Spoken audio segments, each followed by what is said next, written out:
From CTV News, Provincewide continues. Here again is Daiene Vernille.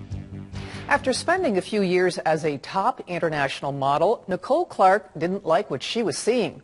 Originally from the Sarnia area, she's gone on to become a documentary producer and director, and is now offering a scathing look inside the world of fashion and how it targets young girls.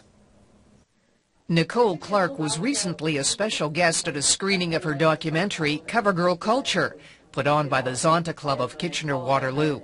The film explores how the fashion business, advertising, and celebrity impact girls and young women. We're teaching our children to follow this false god, really. I mean, it's almost our religion. Image is everything. And if you have image, everything else will be okay. What is it doing to our kids? It's creating an empty society.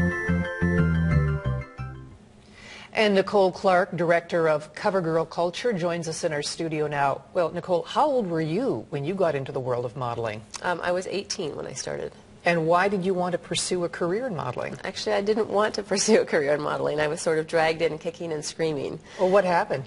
It's quite a long story, but to make it short, I had won a university contest at the University of Guelph, and that was all I was interested in doing. A friend of mine put me into the contest, and I didn't really want to do it. When agents came out, and I said, no, I'm ready to go into doing cadavers next year in second year. And then won another one in the summer, and my mom suggested, well, what about just for the summer and make money for university? And then Elite in New York got my photos, and this is over a long period of time this all happened, and flew me out there to start off. So there you are with one of the top agencies in New York, and people might think that modeling is very glamorous.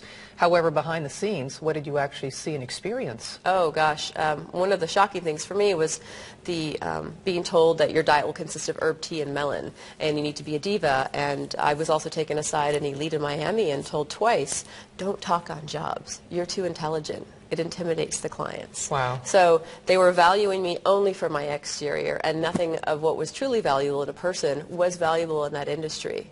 And so I saw a lot of sadness and depression and eating disorders and just girls who were sort of lost, but they had what every girl dreamed of, was being pretty and having their pictures taken and getting paid to be pretty, but they weren't happy. So you know that the pressure to be thin and attractive in society, whether you're in the world of modeling or just an everyday girl, it's very intense out there, and the pressure comes from media and advertising. But ultimately, what do you think is driving that look? Money. The advertisers know that young girls are easy prey because of their insecurities, and so they used to advertise towards the mothers, and then when children had spending money and became part of our economy, that driving force was money. We could get a lot more money from these young girls. They're easy targets. They're insecure. All the girls want to fit in. They want to be pretty. They want boys to like them. They want to be popular. We have this huge market, and it's increased in the last 15, 20 years. It used to be the mothers that were being marketed to. Now it's girls in the... So you were at university. You're a smart girl. You were 18, so older than the average model. Did you feel that pressure? No, I didn't feel the pressure. I was also an athlete, and I was very healthy, so I wasn't told to lose weight and change how I looked. It was change your thinking.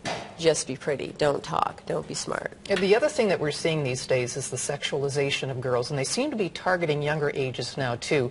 Why do that? Again, it's money.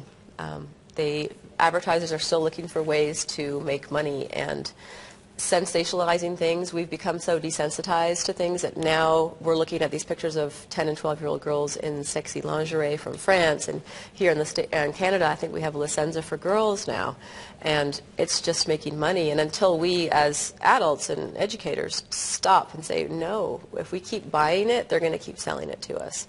And so it is all driven by making more money. I don't know anybody who thinks that seeing a 12-year-old in an underwear and a billboard is appropriate, though. Oh, there's plenty of people. When I was on CNN talking about the sexualization of girls with the ads in France and Vogue over there, where they had the 10-year-old girl dressed in the leopard print and looking very much like a 30-year-old woman. A lot of people thought it was just, oh, she's pretty, let her be pretty. When did you step away from the world of modeling and start to scrutinize it? I stepped away when I was about 22, 23, and realized that even though I was a nice person and I was healthy, I was part of the problem. And so I decided to step out and become part of the solution and help help girls develop critical thinking skills by creating cover girl culture and help them see through the illusions and take back their power. Tell us more about it. How does it work? The documentary Cover Girl Culture, I analyze the media, what images are coming to girls, and I interview editors from Teen Vogue and Elle magazine, and they tell their side of the story, and then we hear from girls and experts. And so you see what they're producing, what they think they're doing to young girls, and then you hear from the children who say, no, I don't like my body, and these girls are 8, 9 years old. And so it really helps girls to understand how they're being manipulated. And then the last part of the film, I really focus on solutions for girls and for parents. Tell us about the solutions, because you more than anyone else knows how intense that pressure is out there to be thin and pretty. So what can parents and young girls do? One important thing that parents can do is help their children learn to see through the media by sitting down watching a TV show. If something comes up that is inappropriate or sexualized, or an ad that's all about being pretty and sexy and fitting in, have your kids have a dialogue with you to discuss, well, how does that make you feel, and why do you think they're doing this? What's their goal in this advertisement? Do you think that's true? Do you think she really looks like that? Ask questions with your daughter and start critical thinking younger. Well, thank you for starting the discussion now. And Nicole Clark, thank you very much for coming and talking to us today. You're welcome, Diane. It was a pleasure and a privilege. Your mail and how to reach us are coming up on Provincewide.